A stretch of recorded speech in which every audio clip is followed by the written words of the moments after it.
সবার সমন্বিত প্রচেষ্টায় এবার অবাধ ও সুষ্ঠু নির্বাচন হবে আশা সিইসির। ইসির কর্মকর্তাদের রিটার্নিং কর্মকর্তা চায় বিএনপি। প্রতি কেন্দ্রে সেনা মোতায়েনের দাবি জামাতের। ওসি সায়েদের নির্দেশে আশুলিয়ায় হত্যা ও মরদেহ পোড়ায় পুলিশ সদস্যরা। রাজসাক্ষী এসআই আফজালুলের জবানবন্দি। ট্রাইব্যুনালে ক্ষমা প্রার্থনা, 15 ডিসেম্বরের মধ্যে শেষ হবে বিচার।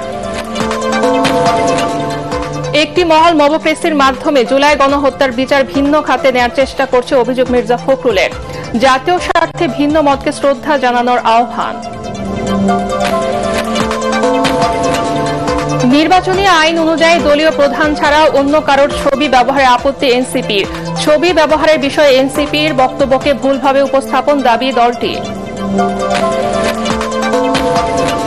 শেখ হাসিনার ফাঁসির রায়ের পর দেশে নাশকতার কোনো শঙ্কা নেই, জানালেন স্বরাষ্ট্র উপদেষ্টা। এবারও হচ্ছে না বিজয় দিবসে প্যারেড উদযাপন।